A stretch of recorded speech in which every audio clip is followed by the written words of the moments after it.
I thought I pressed it. It says going live. Anyways, we'll figure it out later. It says you're live. They're right. Yeah, for me it says waiting for Carpool Maybe Gaming it works now. Soon. I literally just like opened the browser up waiting. again. Waiting for Carpool Maybe Gaming it works now. Soon. Yep. I literally just like opened I saw your face. There you go. Okay, I Heard your voice. it. I hit the button. Now apparently I needed to open the window back up again. I fixed it. Anyway, you playing anything else you want to talk about? Not really. I played a little Splatoon this weekend just because I felt like I wanted to get into. I haven't played my Switch in forever, and I felt like outside of Wii Sports, I just haven't played it at all. And I felt like I wanted to play it. I did get my copy. Oh, it's a kind of a fun story. I ordered Death's Door from Special Reserve Games for Switch. And Sean, they sent me 2 copies. Oh wow! I got an extra copy. I don't know. Yeah, I think so. Take it. I was thinking that maybe one of the copies had like a crinkled corner, like on the box, and I was like, maybe they just didn't like that it was like kind of messed up, and so they sent me an extra one. But I don't know if that checks out. But yeah, they just sent me an extra copy, so I did eBay that item, like almost instantly. But I did. You love this game. You are the. I do love. You're the champion of this game. I did play it on Switch last night for a little bit. Now, for whatever reason, I did feel like it was zoomed out too far. It was zoomed out, like were you playing handheld or tabletop or something? Yeah, I was playing handheld, and it just felt like too small. I was like, why is it so? I don't know if it was just because I was used to always playing on TV, and I felt closer to it. But yeah, that's weird. I was never gonna like replay it on Switch, to be honest with you. Sure. But I just wanted the box copy of the game, kind of like an Ori thing. I wanted it for the shelf. See, this is the thing. Like you and I definitely align on Ori as being a very special game, and I played the first bit of Death's Door, and I kind of got lost, and I never got back to it. But every time I think about I haven't gotten to play the game, I feel like I'm disappointing you. I will never forgive Jeff and Mike over at GamesBeat. They said that Death's Door was boring. Oh wow! And I have hated them ever since. I mean, they can be right about whatever they're leaking about. That kind of discredits them 100%. Oh, it does. It 100% does. Death's Door is amazing. An incredible game. You should give it another try. I would definitely implore you to do so. Yeah, it's downloaded. It's just a matter of time. Once you get the hook shot and you can really start to traverse the overworld, and then once you start getting into like the latter third of the game, you get some really, I would dare say intense, but like just very memorable boss fights and story, and like just kind of the lore that this little crow takes on. I mean, it's all. I love the game. I absolutely love it. It's fantastic. Gotta play Death's Door, man, and it's on Nintendo Switch, and Tunic is coming to Nintendo Switch. Death's Door was difficult for me when I first started playing as well. It is challenging, although I mean it's not nearly as hard as something like Tunic. So you do just kind of have to, I don't know, get good, I guess, a little bit. Get good. There's a couple games lying around like that. Tunic, there's one, Betty. There's a boss in the game, Betty, and she can be a real pain in the ass. Like, she's just real strong. I died on her multiple times, but most of the bosses, like, don't feel bad. Like looking up, look a guide on how to fight the boss. Yeah. Learn the patterns. Once you learn the patterns, it's not as hard. Not like Metroid, where everybody said learn the patterns, and that double jump. The double jump is the worst double jump. This. I've openly admitted this. I stopped playing Metroid Dread. I made it through not the final boss, but I think like the penultimate boss. Sure. Back when you get like the like the silver scaled guy and all that, or the gold scaled guy and all that. It's too hard. It gets game is just really hard. It's nonsensical. Like, am I really just? But that's the heritage of the game. Pretty tough. Yeah. Soon we'll get a Donkey Kong 2D game that's just as hard. That's the kind of thing that people are calling for a Donkey Kong game, and just wait, because like Tropical Freeze was tough. Where was that? Yeah, where's that franchise going? Hard as balls. That's where it's going. I loved Tropical Freeze for that though, and I guess for a different, like when it's a course-based platformer, like I'm here for it, because I'll sit there and just die over and over and over again. It reminds me of, I'll never forget when I was like 5. I think I played Super Mario 3 for the first time. Yeah. And I have it seared into my brain, that desert level with the sun. Yep. Because sun killed me over and over, and I was just like, I hate this Sean. There's a couple moments in Mario 3, like there's definitely that, and of course in World 8, where you have to, like, the hands come up and reach you have to try and skip over those, was it 5 squares or whatever, and it was random, I'm pretty sure, but you'd convince yourself, especially without the internet, and unless you had some sort of guide to tell you that it was random, like you felt like you were doing something wrong. Like you had to get a pattern down or the cadence of your button presses and everything. And everybody always fooled me, especially I was there people were making fun of me when I was a kid. Oh, Sean did it wrong again.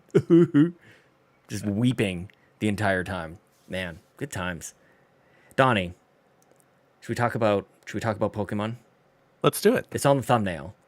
These professors get a little spicy, man. What is Pokemon Company doing to us right now? They're pretty attractive, aren't they? They're pretty attractive. When we recorded last week, we were just announcing that Pokemon was going to reveal the new Scarlet and Violet trailer. We got a date. It's going to be released on November 18th. It's going to feature an open world and 4-player co-op for the first time. I kind of wanted to start there, Donnie. Although you're not so much of a multiplayer kind of person, does this do anything to even to think maybe they're going in a different direction? Are they starting to treat this a little bit differently, and is that exciting? Yeah. I mean, I've been saying this since like the last new gen is they're turning Pokemon into more like a live service game, and you can definitely start to see where they're going, where they have the raids and the co-op, and like they're starting to turn away from kind of the traditional part of the series, and it's taken some time, but they're definitely getting there, and this is just another step forward. Yeah, where you're starting to get like this almost Destiny-esque type of Pokemon thing.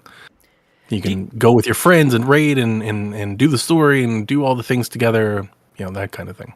Do you think that this is only because the Switch is the Switch? Like could this have ever happened if handhelds kind of continued on? Like we're getting a new 3DS. Definitely could have happened on 3DS. Yeah. You think so? Yeah. Mm-hmm. It's so funny because you're probably right, as you say, like, why not? They had a ton of co-op stuff on 3DS. Like what? So like they had like the Zelda Triforce Heroes game. They had the Metroid game that everybody hates that me and Jason played Federation together. Force, yeah. Yeah, Federation Force. Yeah, like I didn't play. Yeah. You could do asynchronous like Mario Golf. There's just there's a lot of online features for a 3DS device that yeah. That's so funny because I've basically thought of Pokemon as a Game Boy game this entire time. And then suddenly like the Switch is here and it's like, okay, now it can get bigger. But you're right, like why couldn't it have gotten bigger on the 3DS? Yeah, because we always had like the Wonder Trade on 3DS. They brought Pokemon Home on 3DS. Even like the Street Pass stuff. Like there was just a lot of online connectivity on 3DS. Quite a bit. One of these days, Nintendo, in the middle of the night, they're going to tweet out, "We've activated Stream Pass. Just go update your Switch, just like that Bluetooth." Would be actually exciting. That would be amazing. I'd be hyped. Some sort of weird light just appears somehow. Like, remember when your Wii U used to like wake up in the middle of the night, go like, "We have an advertisement for you." Like, you get the little light and the little ad on the gamepad screen. Man, it's so weird, and that's just like a classic dopamine mechanism thing that like. What's funny is on the 3DS. That's why the dock for the Switch has the face guard. Why? What do you mean? It's because of the delineation, and they didn't want because they could have just made a dock that you set the Switch in and you could see the screen, right? But they didn't want it to be confused with the Wii U at all. So that's why the face guard. That's why that plastic is there. So you put it and it hides the screen. Oh, wow. That is just to give you the impression that something like that would never happen. I'd never heard that before. That makes sense. I'm extracting from like what they have, but I mean, I believe that to be the case. I mean, I don't see any other reason why. Totally. Like there's no reason, like there's no other purpose that piece of plastic serves. Like you can take it off the dock actually, and the dock completely still works. There's nothing in it.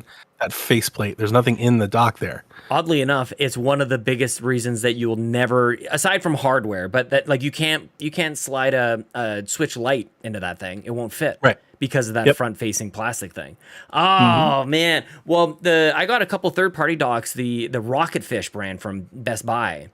Okay. And they seem to be working, but they look like a Wii U charger. Yeah, kind of yeah. They just like a little dock that you can sit it on. Yeah, that's like the standard device. That's And so I would funny. I 100% believe that when they were prototyping, that's probably what they had in mind. Yeah. And they're probably looking at it and like, we can't do that. Yeah. Like after the Wii to Wii U thing and everything, like they're like, we absolutely cannot do that. Like, we have to make sure that people know that this is different. Yes, and also like I'm disappointed that we haven't seen like PlayStation 5 is already all over this. Like, why can't we customize the front of that thing? Like, unless you're into some sort of like weird Etsy stuff or you know somebody, like you can't buy anything. Well. Yeah, like you've had a great one. Bobby had an awesome one as well. He had a great Zelda one too. Like a bunch of us started to, because it started scratching. Look at that. That's very nice. That's like let's actually like totally mod that every hunk of plastic on that thing. Oh my gosh. No More Heroes Switch. Yeah. Yep. You got your No More Heroes champion right here, of course. Ambassador. Come on, Suda. Gotta do it, man. Mm-hmm. You met him though. You met Suda. I did. Yeah. Yeah, that's so cool. Call me Donnie-san. Donnie-san. Did he really? Yeah, he did. He definitely did. He brought oh man. I know we're short, like, I don't want to say we're short on time. We're short on time that we normally are, but I met him. I stood in line and everything. It was crazy early in the morning. He walked in. He had like this little sweater on. It was like actually kind of cute. Like he looked like he was doing Starbucks and stuff. I was like, oh, look at him. This is how Suda wakes up in the day. Yep. And he comes up and he asked me for my name. And there was a guy in front of me. He had him sign a Switch and I felt awful. I was like, God, I should have brought my Switch. I brought a copy of the game. So I have a copy of No More Heroes. I think that's better. He didn't make the Switch. Right. Yeah, I just thought it was cool. It was like a little bit more permanent. And I sit there and I walk up and he goes, name, and he has like a translator. So, he barks something. And it's like kind of grovelly. He's like, like, and he's like, what's your name? And I go, Donnie. And like he stops and he looks up at me. Yeah. And remember, it's like 8:30 in the morning. Like it's quiet. Everybody's tired. Everybody's like in line. Like nobody's awakening. Yeah. And he screams. He goes, Johnny-san! And like everybody behind me starts like cheering and talking and like just making noise. Yeah, and I was completely what is happening? Surprised, like completely surprised. I think I took a picture that I tweeted like 14 seconds after of me like in tears because it for whatever reason like it just made me like well up. I was like, no kidding. What is happening? Oh, that's so special. Like because it could just be like, I don't know, you've met people before, like you kind of just go through the motions, like it's good to meet you. Like what else do you really expect anybody to do or exactly say? And when I was doing, Troy Baker and everything, you're like, hey, what's your name? And I'll sign it, and like maybe get a little chit chat or something. But it was I'm talking completely out of the blue. That's so cool. Like incredibly random and spontaneous, and like it was funny because it just like brought I don't know, like an air of levity. Like all of a sudden people were talking. Yeah. Like all of a sudden people were making noise. Like it just kind of came out. He just like, kind of shook the room. And you'll remember that for the rest of your life. Forever. I'll never forget it. That's the best. That's awesome, man. But Pokemon. Donnie, Koraidon and Miraidon are your Pokemon Scarlet and Violet legendaries. I saw it. I'm not even going to bring up this article that I saw. Not talking about it. We're just dragons. Yeah. Is this the deal? Like, are you? Personally, for me, I'll just kind of like launch into it. I don't play the game for the end game at all. I've never seen a legendary in a game I've ever played. I play for the starters, and I definitely do, but I don't care about the legendaries. I haven't for a long time. Yeah, I do always kind of have like this yokai, type of designs. I think these designs are better than some of the more recent ones that we've come across, but like. Yeah, I'm not about the legendaries either. Like I usually I give mine to my son.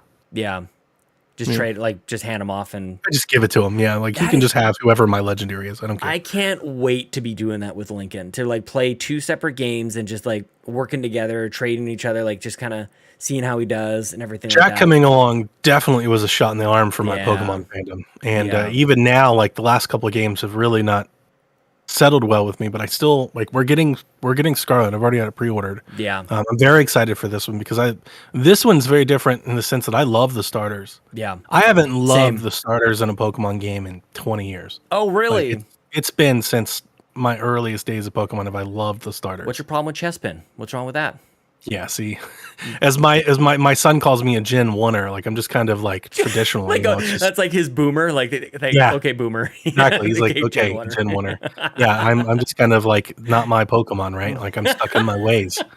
But every now and again, I find someone that I really like. Yeah. Like I like Lycanroc, like I come across like a new one. I'm like, oh, that's cool. I'll mess with him for a while. Yeah. But it's rare.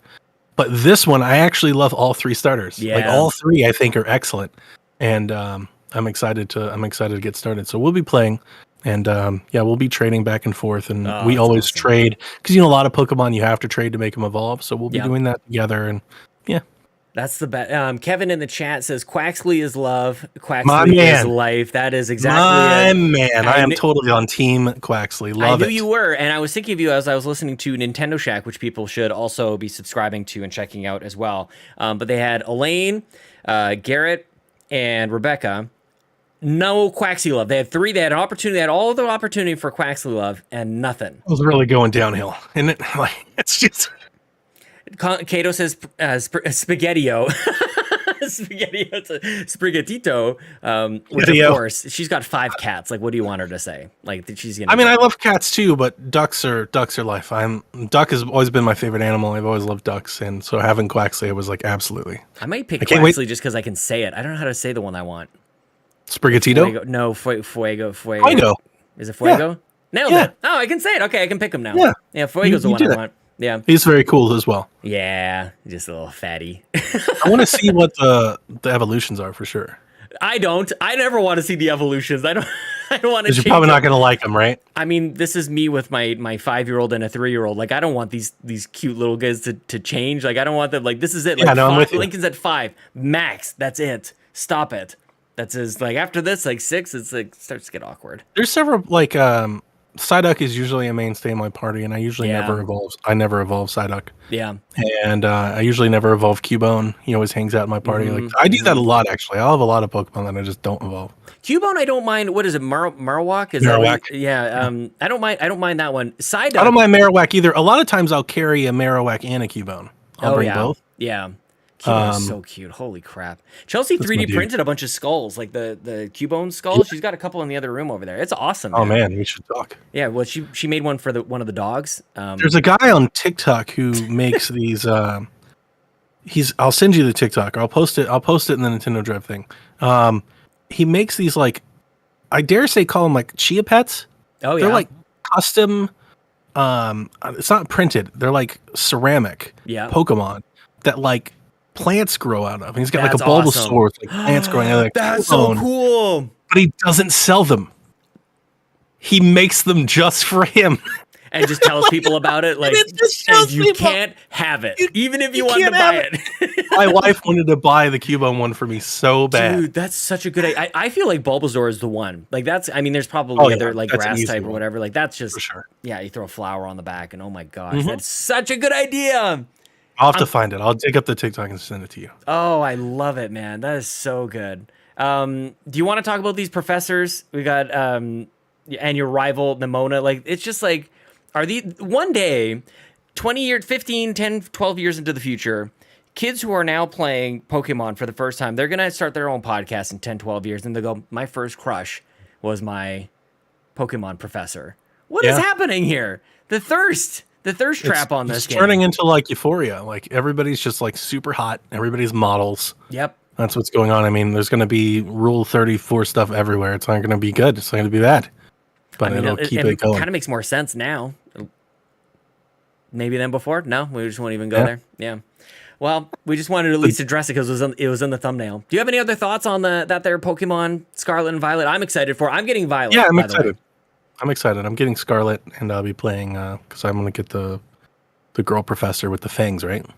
Oh, it's so weird. It's so the fangs, strange. Man. I'm getting Kit apparently as my professor. He looks like Kit from Treehouse. I think he does. Or Justin Masson pre-kids. Like, you know, 10, 12 years ago. I bet he was. It definitely is kind of like a Beckham type thing going on. Yeah, the undercut. Yeah, definitely. Yeah. So now we'll start to see a bunch of kids looking exactly the same. Pokemon trap trainers.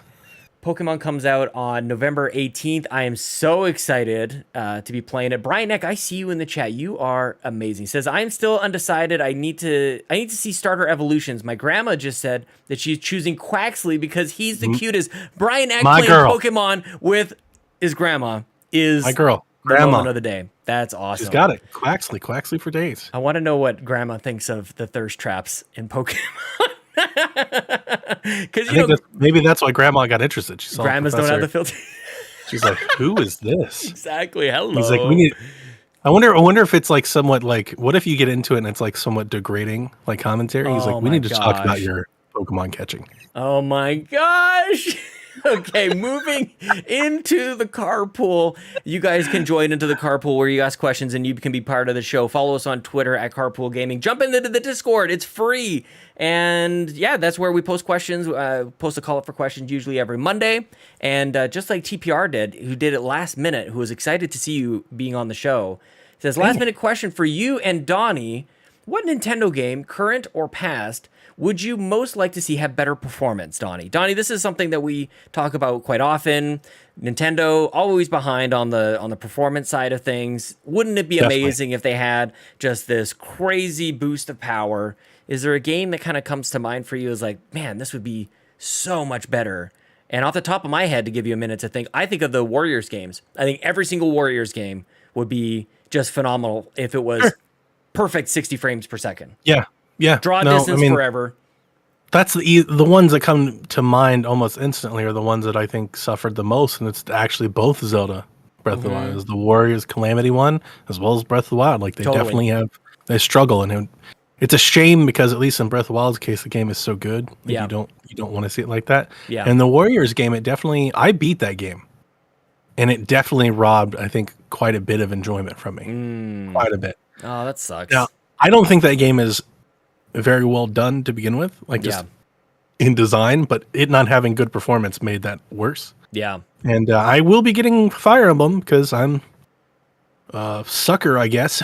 Like I just keep doing this, but I'm hoping for not better performance because I'm sure it'll be much of the same, but I'm hoping for a better design and a better story in the Fire Emblem. I wanted to love Fire Emblem Warriors, and it was just very generic and bland. So here's hoping that Three Hopes brings a little something to the table, because I think Warriors is a great fit for Fire Emblem. Right. I just want them to make a Fire Emblem campaign, like something worthy of the name Fire Emblem.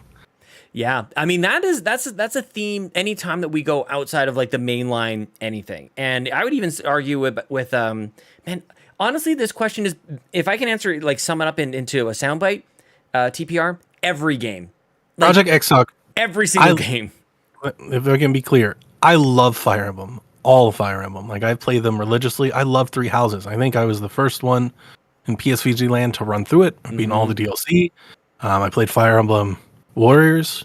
I was saying, if you don't, sometimes I say things and I guess I assume that people know what I'm talking about. I wanted to love Fire Emblem Warriors. The story in Fire Emblem Warriors is extremely generic and basic. Yeah.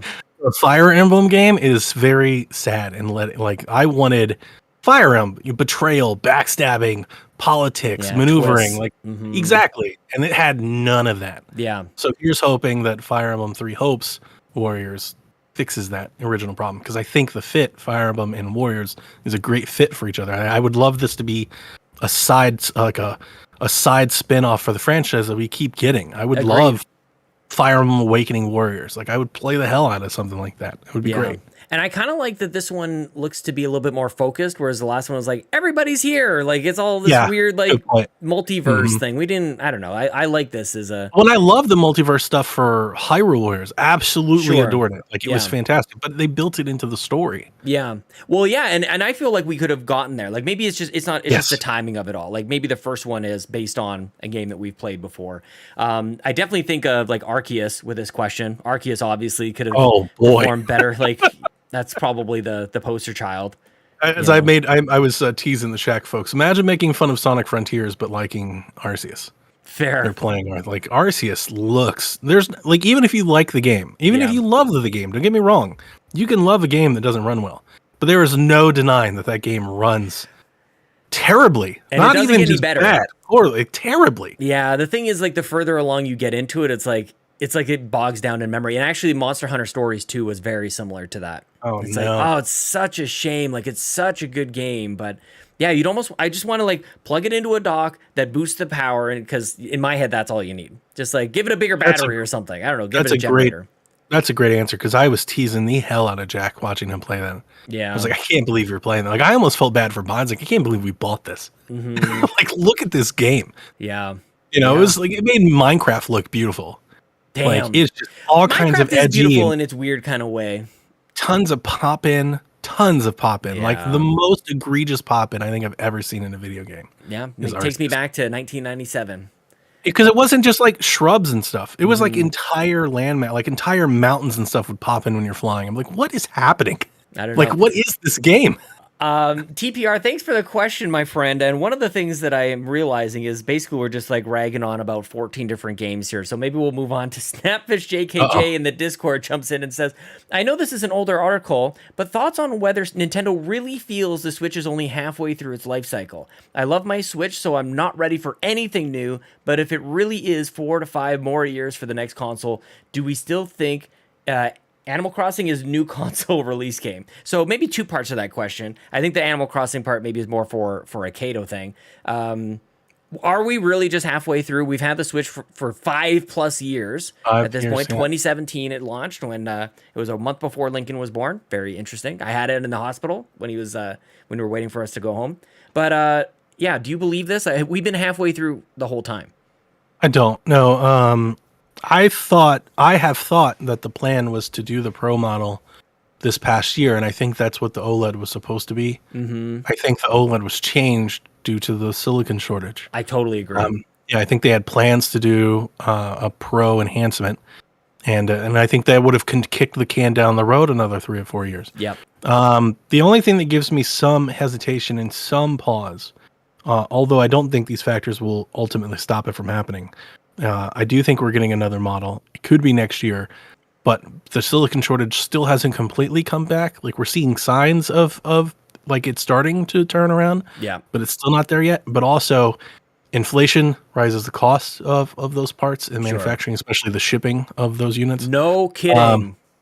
And then, so you take that into, and then if we get into some sort of recession or stagnation, you know, like, I wonder if there would just be a little hesitancy to bring a new product like as soon as possible. It's possible. So I'll say I still think maybe next year, but if it's not next year, then definitely year after. I think we're 1-2 years away. It's right back to the same thing that we've been talking about for years. It's day and date with Breath of the Wild 2. Yeah, I mean, that makes the most. It makes the most sense to get the most out of that game. It feels like you'd be doing a disservice to that game to release it on the same hardware and have the same problems. Yeah. So I 100% with you. I'm totally fine if they just keep delaying the game until the system is ready. Yeah. The fact that it's gonna, I mean, I 100% expect it to be completely backwards compatible. Yeah, agreed. It'd be almost the same thing. Yeah. Yeah, it definitely better be. Which does bring into question, because they've got, according to the leaks and rumors, they've got tensor cores, this new thing will be doing DLSS. So it does bring in compatibility issues, but I think they'll figure out a way. Yeah. Because I don't think they can do it without it. But yeah, no, I don't think it's halfway through. I think they're just saying that because they're speculating. I think the hope is inflation comes down, you know, economies kind of get back into check, and then they can start manufacturing. And but does the Switch Pro mean the end of the generation or the end of its life cycle? Like, I look at like PS4 Pro, Xbox One X, like that still counts as the life cycle of that generation. I think that's what the OLED was supposed to be. Now that they probably had to shift and go away from it, the next Switch will be a new Switch. Oh, you think so? I mean, what does that even mean? Like, we're like this is what I was saying, even at the One X and now with the Series X. Like, what does it even mean? Everything's just more powerful, you know? Yeah, pretty much. And what I think will happen is that all the new games will be exclusive to that model with a few cross-gen things. Yeah. And then they'll eventually, but it'll be completely backwards compatible. Brian X says, good point, Donnie. A recession could halt production of a next-gen Switch console. Honestly, I was a little hesitant to even say the word recession because I know it's kind of a buzz term in the news right now. Let me just preface that and just add that recession doesn't mean like the Great Recession. Like, it doesn't mean like something disastrous. Like, our economy for the last 2 years, especially in the last 6 months, has been really thriving. We have like record low unemployment and huge mass. Really, a recession. It's just things have got to cool off a bit. Yeah. And they might be waiting for that, because if you're looking at inflation and you're looking at prices and shipping and stuff, like waiting for some of that to cool off before you launch your model could save them millions of dollars. That's it. I never thought of it that way. I tend to think of Nintendo particularly as kind of recession proof. Like people are just going to buy it no matter what. And somehow they just find the cash, whether they have jobs or regardless of inflation on gas and whatever else. Well, that's what happened. So the last generation, 360 and stuff, it was extended because of that was actually a big recession. So instead of launching new consoles, they're like, let's just keep making games because people don't want to buy new consoles. Yeah, well, just see how bad it gets. That's not what I'm thinking with this term. I'm not thinking that at all. But if you're making, let's say you're trying to make 50 million units of something that you're going to sell at $300, $400 a piece, if you can save 15% on shipping and materials and costs, that's millions of dollars. 15 minutes will save you 15% on shipping. Yeah, it's a lot. Yeah, it's a lot. So Blaze Knight in the Discord comes in and says, you get to design a crossover game between the Pikmin universe and the Star Fox universe. What type of game is it, and how do you explain these two worlds colliding? This one's super easy. Oh, yeah? Oh, yeah. Do you not think so? I don't know. I'm very curious. Oh, this is extremely easy. Like when I read this, I was like, oh, this completely writes itself. Okay. I'm glad they chose both these two franchises because these two franchises really go together. Yeah. It's honestly the space theme. Yeah. Right. Like what happens is Star Fox crashes. Right. He's lost on a planet and he just stumbles across Olimar and his Pikmin, and then they have to work together to fix Star Fox's ship. And that's basically what happens. So you have it's still a Pikmin game. You have a Pikmin game, but you have like Star Fox, who has like a blaster and stuff, so you can enhance, you can up the ante a bit and add a little bit more action to it. But you are fixing Star Fox's ship so he can go back and blast off. I like it. Well, oddly enough, it's amazing that Blaze Knight said this. I don't know if Blaze Knight's like looking in maybe logging in my Wise cameras and seeing in my kids' rooms or anything. But we have artwork done with Star Fox taking off into the sky and Pikmin and Olimar on the ground, actually. So we have crossover artwork in the house of this that we created. Chelsea's a huge Pikmin fan, and even if Kato says that Star Fox is no good, I'm still holding out hope for new good Star Fox. Of all the franchises that smashed together, like these two could really go together well. Another thing that you could do is you could like injure or separate Olimar, and all of a sudden now Star Fox has to command the Pikmin, and he does that to like save Olimar, and then Olimar helps him rescue his ship. Like honestly, those two things go together very well. It's like peanut butter jelly. I don't think I can beat it. Ngachacha, who I'll be seeing on Saturday in Toronto, because I'm hanging out with all the Canadians in Toronto for Xbox Bethesda's showcase on Sunday. I'm stoked to see you guys. Very excited, Sean. Dude, it's gonna be amazing. GoldenEye is happening. Do you think GoldenEye? So GoldenEye obviously is happening on Xbox. Let's take a quick break 100%. Here. Is it coming to Nintendo? I think so. You think so? Oh, interesting. I don't think they can publish the game without Nintendo's approval. That doesn't mean it's kind of Nintendo, but I think it is. I think it is. Now, is the game basically the 64 game, or are we getting like a... No. Damn 64 game. Everybody is saying this. Because here's the thing, is that we have the proof. The proof is already on the Switch. We know what it is. It's Quake, but GoldenEye. Yeah. It's going to be what they just did for Quake. It's going to be a remastered 007. It's going to look like it did in 64, except it's going to be super sharp, right? Yeah. The resolution is going to be there. It's going to be widescreen. You'll be able to play with the controller. But you're going to be able to play online. Yeah. And that's the sell. But it's going to be cheap. Yeah. I just want a little bit more. So let me look day one purchase. I'm with you. It is totally. In either case, everybody wants it like completely remade and it looks nobody amazing. Is thinking that's happening. Everybody's asked that's what. Can I get just a little? Can I get like orchestra music and I can flip back and forth between like amazing remastered, re-recorded music and then go back to like N64 MIDI music? That's asking too much. Is that too that? Oh, just the music is too much. Yep, okay, so forget everything else. This is low-hanging fruit. Yeah. We need a game out. We need a game out soon. I'm like you can choose your Bond. It can be Pierce Brosnan or none of that. Damn it. Dude, why are you looking for us? Dude, slappers only, laser tag, paintball, big head mode. Like what? Why do you need all that stuff? Nobody needs that. I want that too. I want it too. I want it. Whatever. Local 4-player co-op. Yeah. You know what would actually be amazing? is if you're playing online. So when you and I play, and not that we do this all the time, but like when you play online with other people, nobody's going to ask for this feature. You're playing with the whole screen, and everybody individually is each playing with their own screen. But for whatever reason, wouldn't it be amazing if on GoldenEye you see the 4 split? So you actually see what everybody else is seeing, just like broadcast. That would be great. That would be great. Just to have like the couch experience. Yeah, just to online. Screw people. Yeah, that'd be a cool mode. That would be really cool. It'd be so nonsensical. Nobody's asking for it. I really love Quake. I think it was good.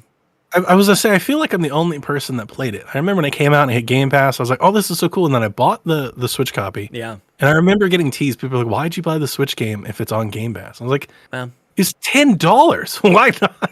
Yeah. And I honestly love playing it on both. And I played it for maybe like 2 weekends. I played nothing but Quake. Jason Lacey and I jumped in with co-op, man. It's good. It's good. Nice. Stuff. It is good. Yeah. Mm-hmm. And if they do that with GoldenEye, like, I'm not going to play it all year long. Oh my gosh. Co-op, single player, like that would be added. That would absolutely running through that campaign at least twice. Man. And I'm playing online with people, like I'm playing that game. I'm so excited. Okay. Ngachacha comes in and says, with Mario Strikers coming out this weekend, what other Mario sports games should Nintendo give a try? Bring back Mario Baseball, or maybe a Mario Ice Hockey, football, Sluggers, basketball, or Mario Fishing? What did you say? Sluggers? Yeah. Which one is it? I'm not remembering. Game. What is it? Mario Sluggers, a baseball game. Oh, I've never played this before. Oh man, Mario Sluggers is fantastic. It is really, really fun. Fishing. You didn't even bat an eye at fishing. Yeah, Sluggers would be good. Mario Cricket. Bring cricket to the masses. The other question about this though is like, does anybody even want Nintendo to do any more Mario sports games? Like, I feel like everything hinges on this one. I do, because they don't have anybody else making them. Yeah.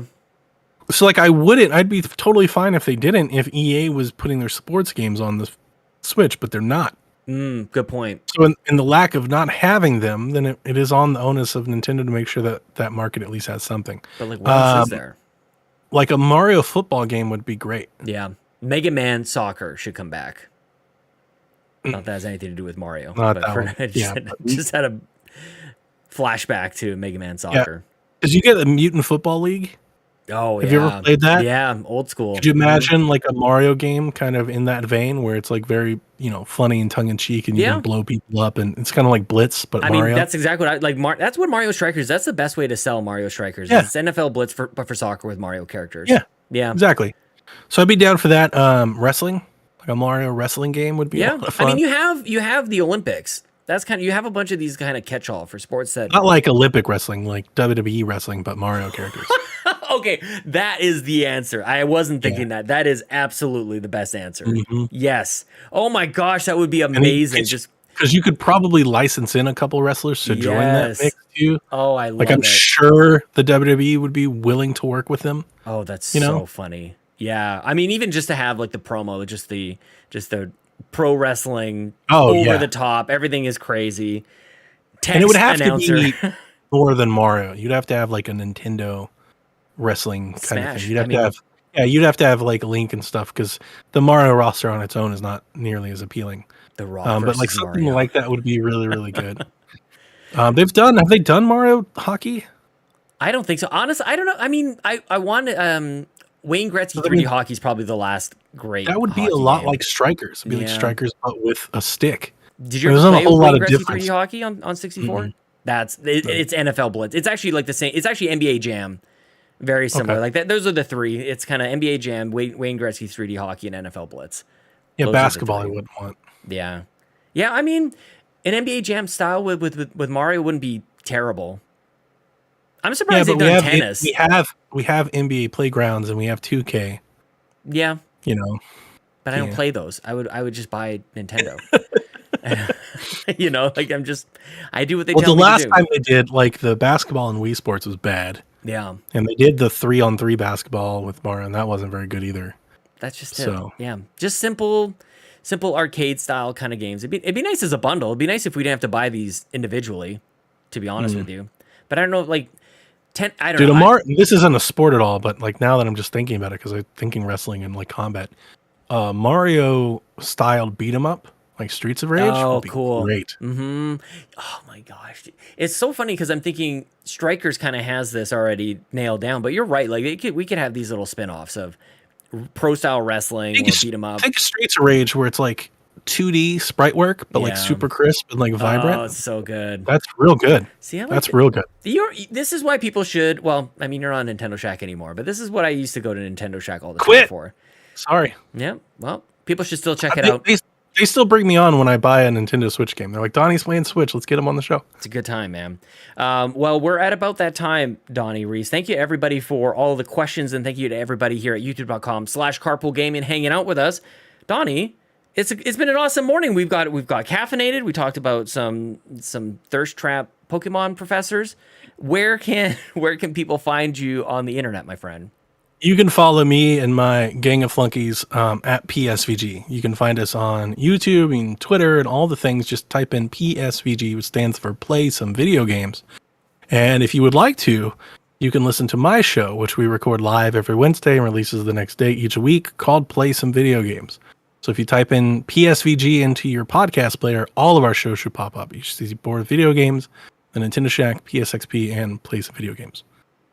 That's awesome. I am Sean Capri on Twitch and on Twitter. Sean like Connery, Capri like the pants. That is all for this episode of the Nintendo Drive. And until next time, send all of your positivity and your internet technology and love and care and support to Kato, who is in the dark ages without any internet until hopefully next week. Bye-bye, everybody.